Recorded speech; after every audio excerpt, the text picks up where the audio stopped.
Hey, what's going on, guys? I just wanted to do another one of these videos where I just kind of talk, just have a conversation with you guys. I promised you that I was gonna do more of these before when I did my why I don't like Storm King's Thunder video, and just wanted to make another one to keep that promise and to just to, I guess, level out with you guys a little bit, just have a chat.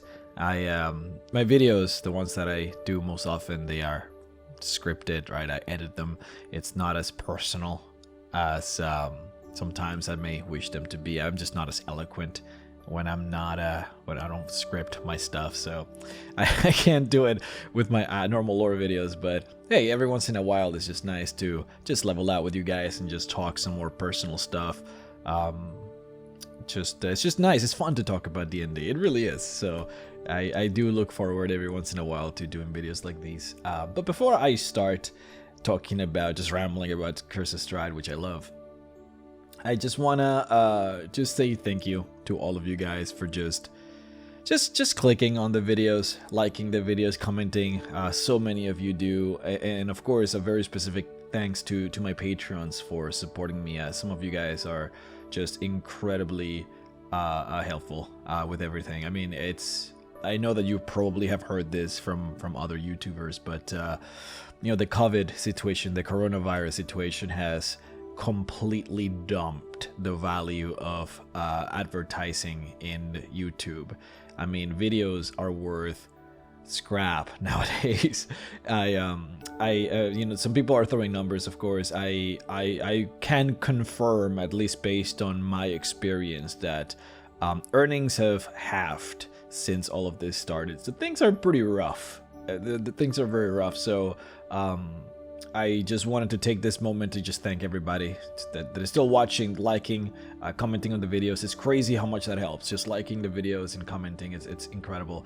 But of course, the patrons, you guys that are helping me on Patreon are keeping this boat afloat. So I really appreciate you guys. I just want to take that time to just mention that real quick. But alright, let's actually go and talk about Curse of Strahd, because that's the whole point of the video, so might as well just start getting into it. So this here is my game. I obviously play games online, Roll20, using Roll20. It's my program of choice. I'm not really here to tell you guys if it's better than any of its other competitors. It just happens to be the one that I use. It happens to be the program where I bought all my books. So basically, I'm just invested in Roll20, and that's just what I use. So there you have that. Anyways, this is my game.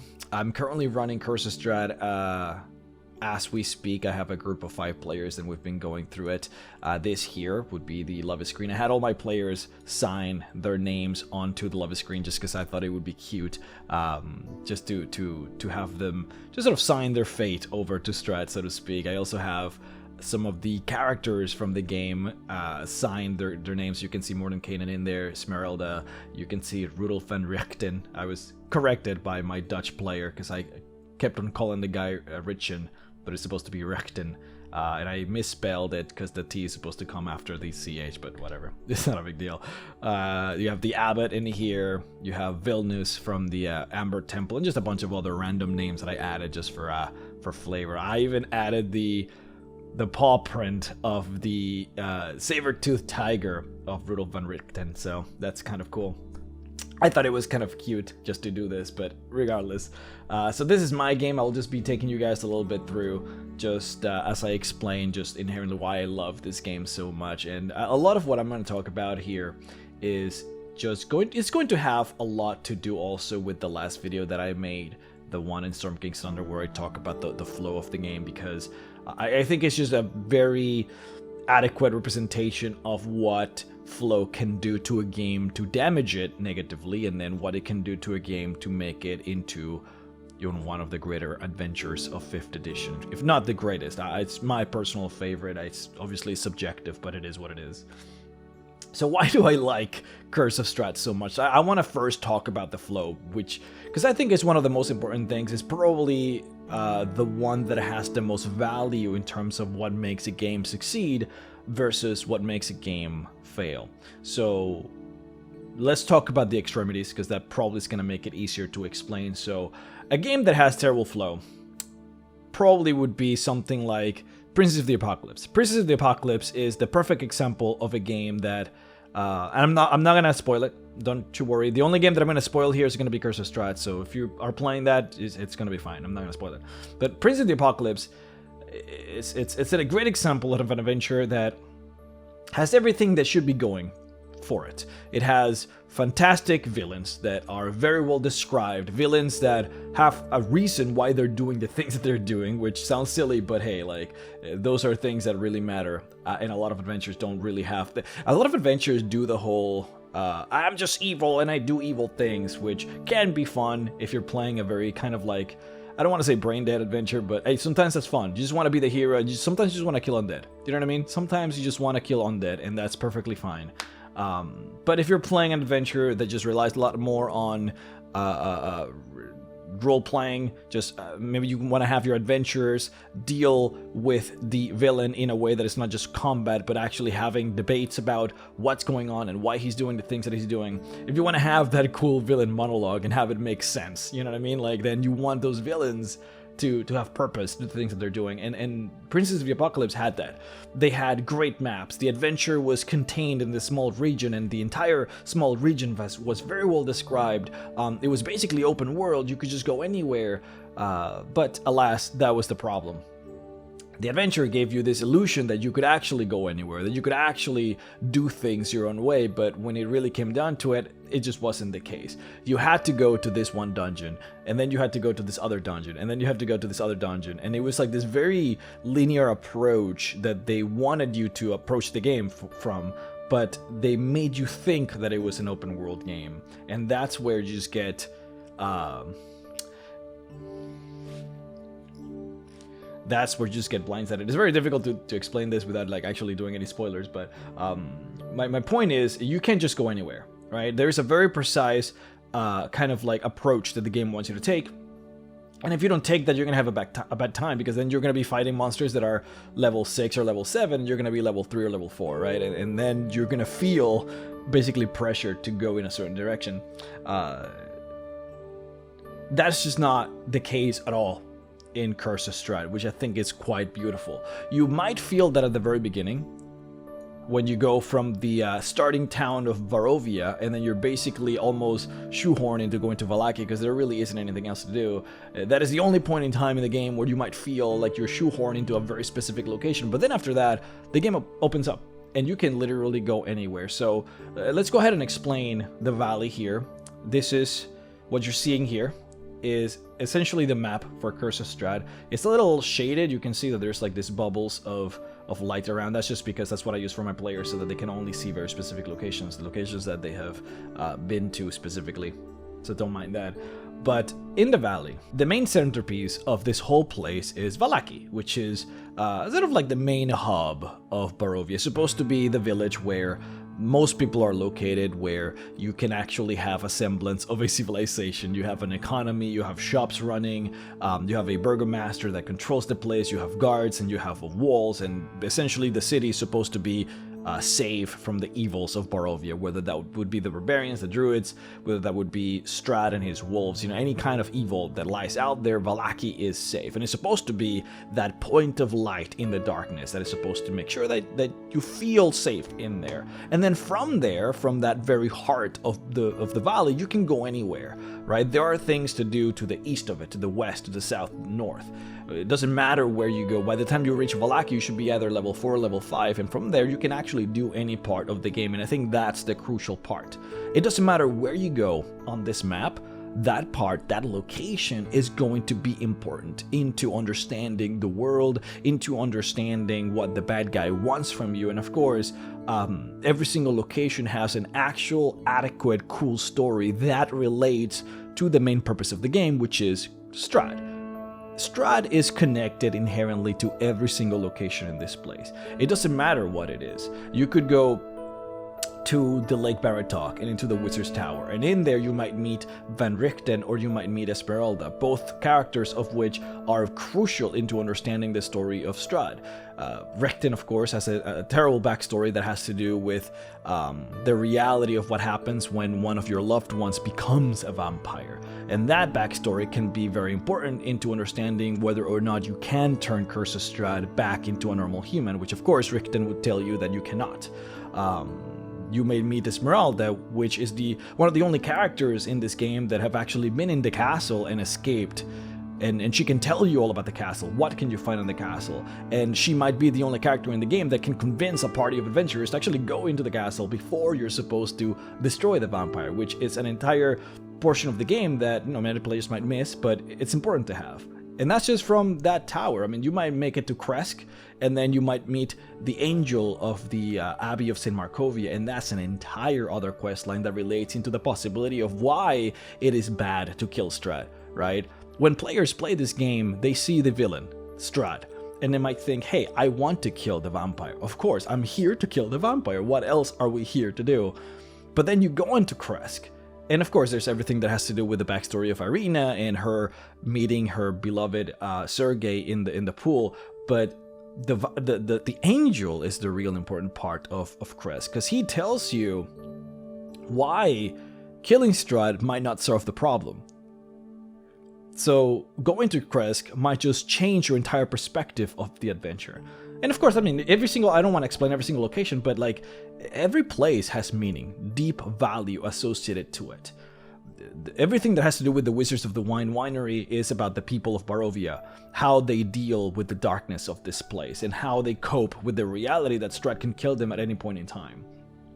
If you go to Jester Hill, you learn about the mist. What might be the purpose of the mist? Why is the mist here? What does it do? What are its special properties? Is there a life outside of the mist? Like, all of these things are not, I don't want to say answered, but you get to explore these facets of the world in Jester Hill. And again, every place has importance and value. Whereas you might play, it doesn't matter if it's Princess of the Apocalypse, it doesn't matter if it's Storm King's Thunder.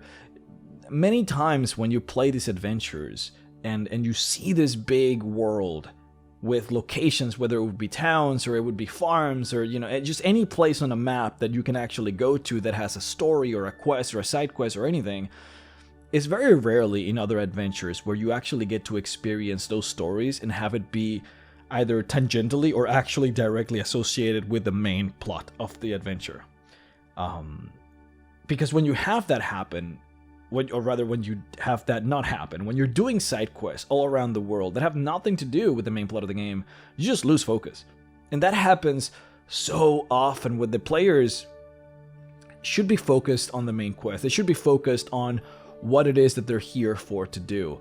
And they just get distracted so often doing maybe either personal quests or just doing something completely just out of the blue, just different from what they're supposed to do, that they just stop caring a lot about the main quest. And then they focus on other things that might not actually matter, or you might not have content for. And then that's when you start reaching problems. The only adventure I think that does, outside of Curse of Strahd, that does a really good job at making sure that you keep people in the theme is Tomb of Annihilation, though that's for an entirely different reason. The reason being that the plot is not necessarily the death curse as much as it is Chult, right? You want to learn about Chult. That's the point of the adventure, is to like explore a jungle biome. It's the idea of it. So all of the adventures in there, all the side quests in there, basically are about learning new things about the jungle. But that's an entirely different subject. And here, the plot, everything revolves around Strahd. So if you're learning about Strahd, if you're learning about his backstory, if you're learning about how to defeat him, everything that has to do with just getting closer to this man is the plot. And this game does a fantastic job at doing that. And one of the biggest reasons why it can do that is because the map is so small. I mean, the map, if you actually do the count here, I believe I can. It's like 10 miles to get here, and then probably like another 10 miles to get to the other place. It's like 20 miles just to get through the valley. I mean, a person flying could reach one end of the valley from the other in just like a single 8-hour flying, by just doing it for 8 hours, you could probably completely reach the other side of the valley. It's just a very small place. And because it is so small, once again, the book can actually focus on every single location and give you very detailed descriptions, very interesting characters. You're not wasting pages on things that either don't matter or things that players are never going to find out. I mean, secrets are fine, but I just mean like locations that players are just never going to visit, which happens a lot in other adventures. And this kind of takes me into the repeatable aspect of 5th edition adventures that a lot of... It feels like they're trying to make a lot of these books, a lot of these adventures repeatable.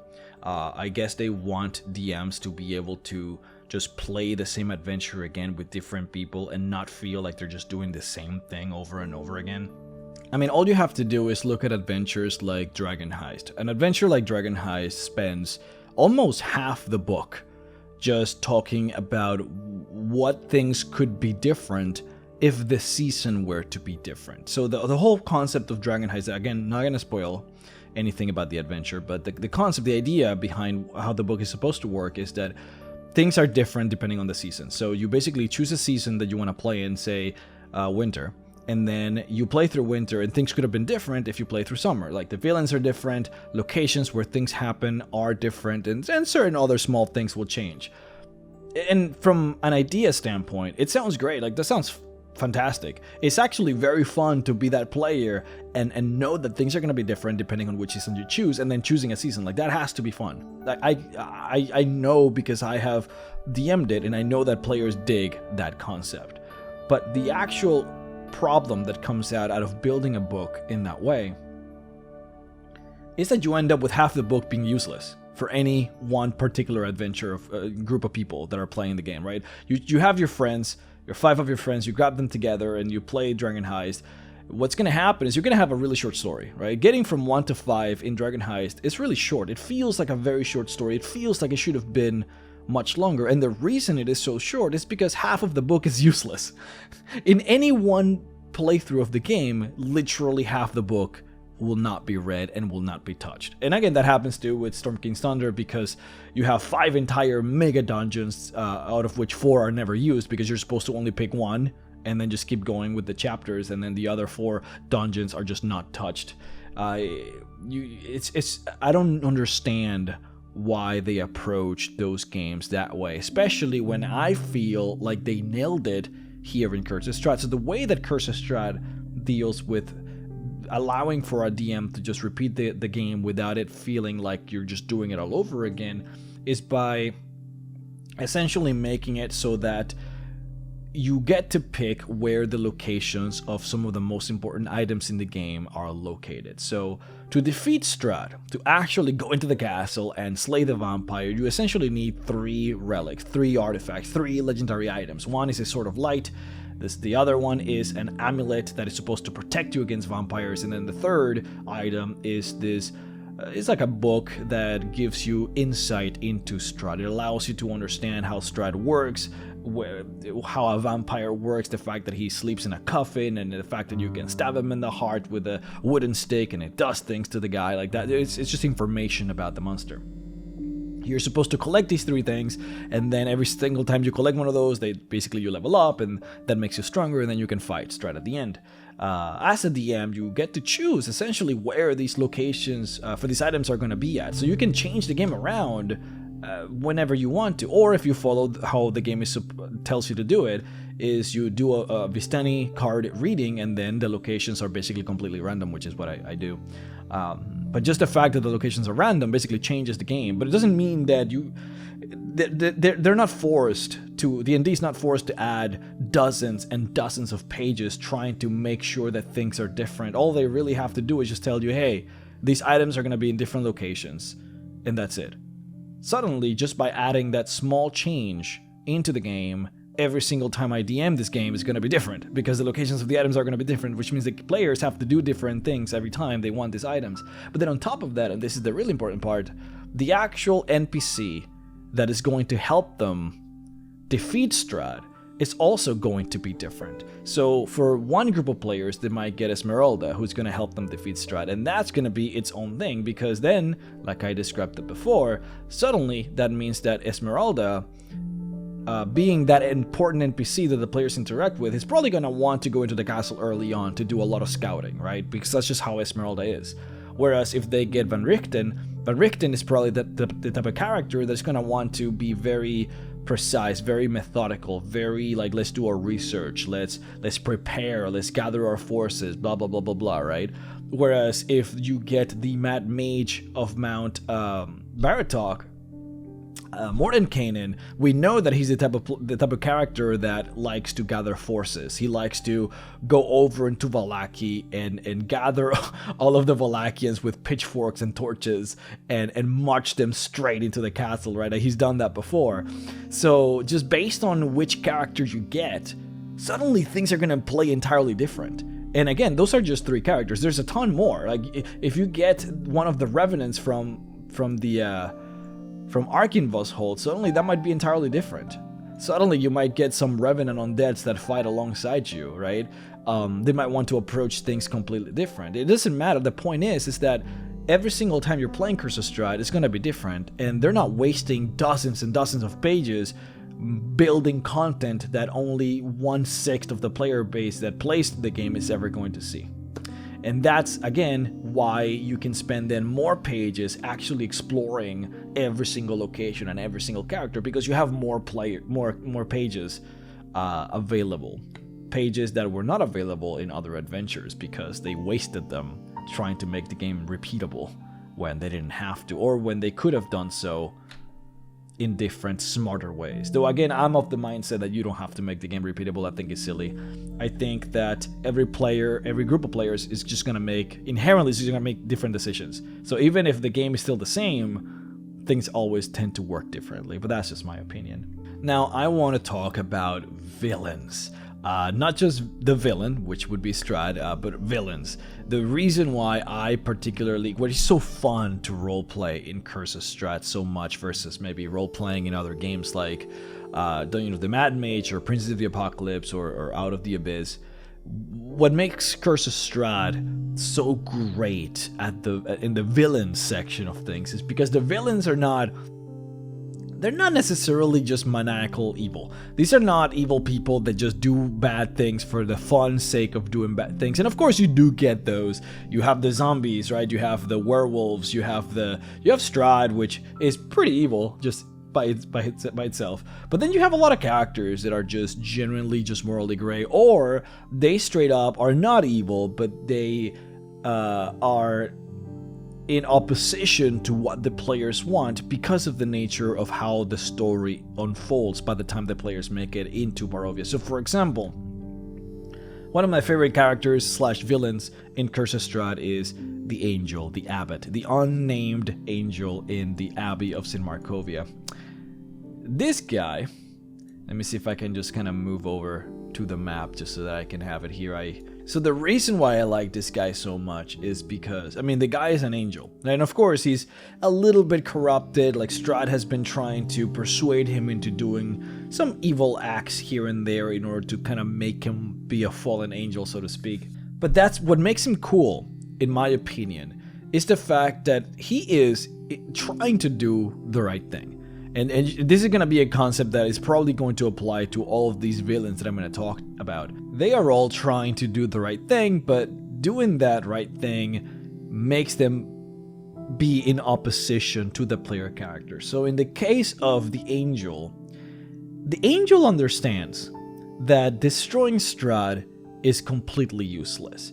Because if you destroy Strahd, he's just going to rematerialize again in a couple of centuries. And then what? And then everything was for nothing. There's no purpose to it because he is just going to come back. Now, what makes this particular predicament so interesting is because even something that might seem useless like that, like just killing Strahd when he's just going to come back later, even something like that can be incredibly important for the humanoid community of Barovia. Why? Because a human only lives up to 80 years of age, right? A single century, so to speak.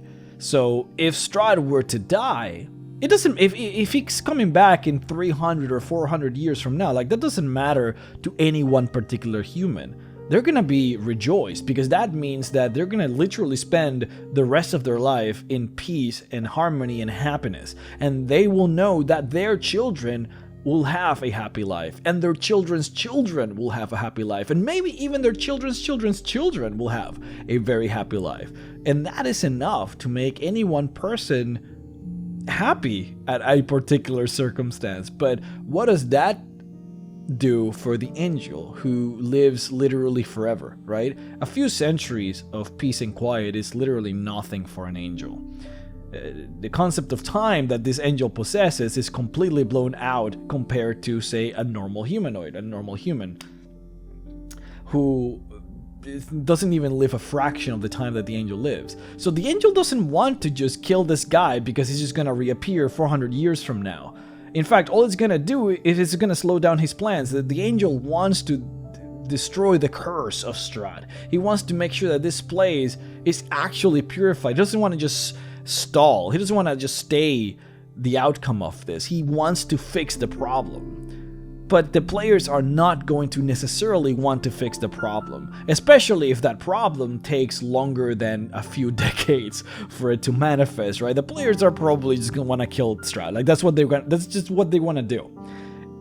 And just having these two opposite ideals clash with each other without necessarily making each of the two factions evil, I love. Let's go now over to Baron Vargas. Let's go to Vallaki. So the Baron is a very similar prospect where all he really wants to do, these are my player characters with Irina and Ismark, all that the Baron Vargas wants to do is make sure that his people are happy. That's it.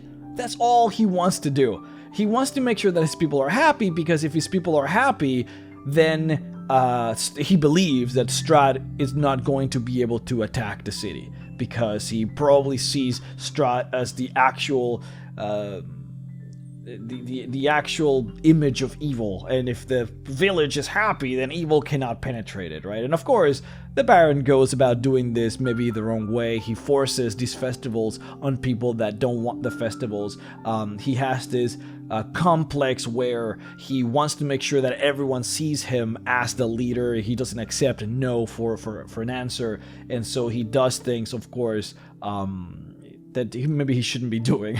He does torture people. He does make examples out of people, which ironically makes people not very happy, right? But one can feel for the Baron, because he lives in the Shadowfell. Everyone here lives in the Shadowfell, and the Shadowfell has a way of sapping the happiness out of people. And of course, there's the fact that most actual inhabitants of Barovia are soulless people that can't ever feel happiness. So of course, most of the people in here are going to be against the Baron, or are going to be generally against the festivals, or against happiness, because they cannot be happy. So you have this character who truly just wants the safety of his people. He literally just wants people to be happy, but everyone refuses to be happy, and they fight against them because of the nature of the domain, or of the nature of whether the person has a soul or not. And that makes him kind of tragic in a way. He's not, I mean, he has some evil qualities, right? He does force people to do what he wants to do. He has this complex as a leader. But the actual thing that he wants to accomplish is not evil at all. Like, it actually makes a lot of sense. And there's tons of characters like these, just like the Angel, just like Baron Vargas. I mean, I could talk about the Revenants of Argynvostholt. I'm going to take you guys over to the map again. The Revenants of Argynvostholt are undead. They're not zombies, but they're undead, right? But they're not evil. They're not gonna necessarily want to kill you. All they want is to make sure that Strahd suffers. All they want, they're considered the jailers of the damned. They just want to stay here and force Strahd to suffer, to be imprisoned in this world of his own making, and they don't want to allow him to escape, right?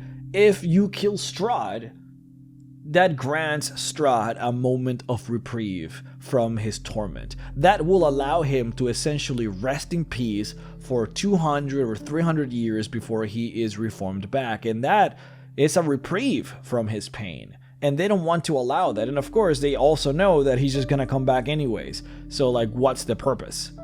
Like, why are you going to, why kill Strahd? Like, there's no reason for that, right? And in fact, they will make sure and they will attack you if you tell them that you want to kill Strahd, because that just allows him to rest, and they don't want that, right? So another reason, another group of characters that are more morally gray, characters that are not evil but will be at opposition with the players. And this entire map is just filled with interesting characters like that. Characters that will make you roleplay, characters that will make you talk to them to figure them out. Why are you doing the things that you're doing? And they all have reasons. Even the bad guys, even the werewolves that you would imagine would be like this just chaotic evil characters that all they do is just want to kill shit. Even they have characters inside of their faction that don't want that to happen. So you could theoretically just roleplay your way through even that particular dungeon, just talking to the werewolves and figuring out who the good guys are in there, maybe even forming a revolt inside, and that's just wonderful. And what this allows, which is my last point, having all these morally gray characters, having all of these different perspectives, and none of those perspectives are necessarily wrong at all, is it actually allows for a lot of roleplay possibilities, but specifically it allows for multiple endings, which is something that, ironically, a game like D&D you would imagine would have a lot of possibilities for different endings, but just the way a lot of these adventures kind of work out, it's very difficult to really get that. And I mean to really get multiple endings, because every adventure is going to be different. Every group of people are going to play things differently, so of course no actual ending is going to be the same. But what you get in Curse of Strahd is actually a crazily amount of diversity in how the game can actually end.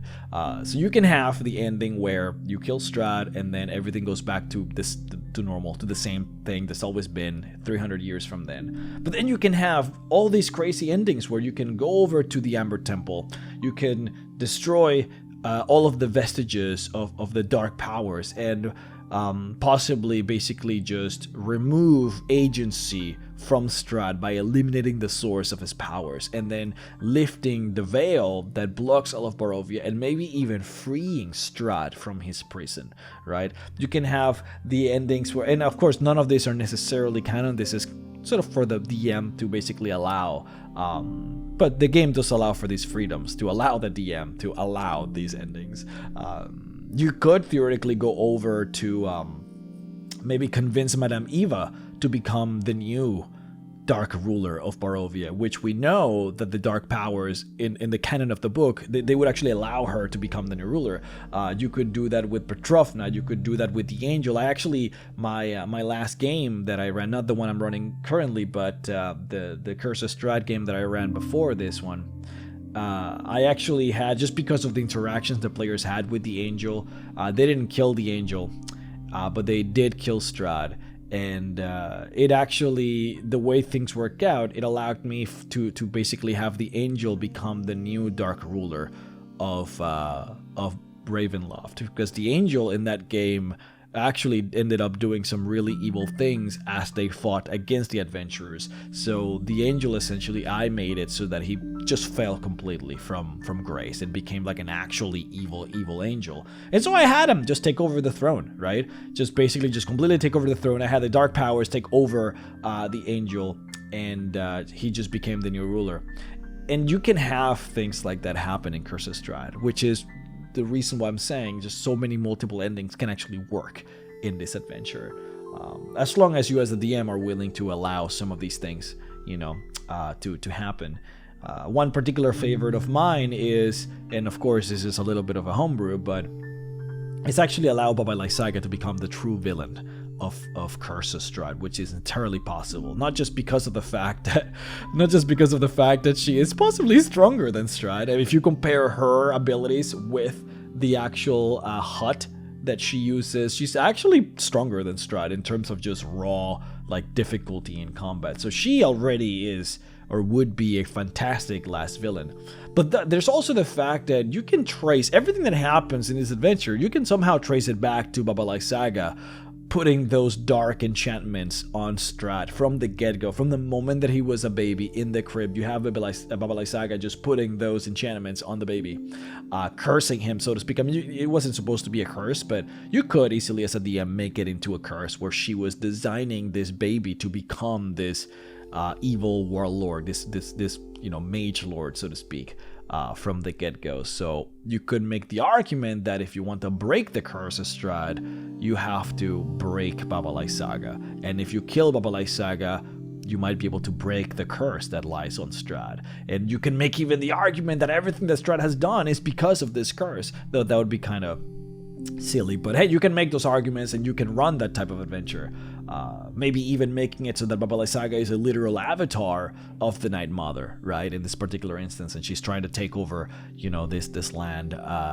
So there's just multiple arguments that you can make to make her be the last villain, but that is something that you can do very easily, and that would be perfectly fine. That would be especially cool with characters, because I know that there's a lot of characters, I know that there's a lot of groups out there that don't want to fight Strahd. They don't really want to go out there and just kill Strahd, maybe because they sympathize with his struggle, or maybe because they just straight up sympathize with any of the other characters. Maybe they sympathize with the Revenants of Argynvost, or maybe they sympathize with the Angel in the Abbey of St. Markovia, and they don't want to ruin their plans. They want to make sure that either Strahd suffers, or maybe they want to make sure that the actual curse is actually destroyed. So having Baba Lysaga be the actual villain allows for the players to, in quote, save Strahd, or maybe allows him to become a normal human, so that then you can punish him and kill him for real, right? By breaking the curse that Baba Lysaga has put on him. I mean, there's a lot of possibilities. You know, it might not be a good option, but hey, that's what this game allows. It allows for any kind of shenanigan that you as a DM might want to put in, and that is why, just to cut this short, because I've been rambling for 40 minutes now, this is why I like Curse of Strahd. One, just to summarize everything, the map is small enough that you can really focus on very specific areas, and every area in this map is important. The game doesn't waste tons of pages on content that you will never going to see in order to make the game repeatable. Instead, they just make it so that things always change every time you play it. Locations are always different for the NPCs and for the magical items that you need in order to defeat Strahd.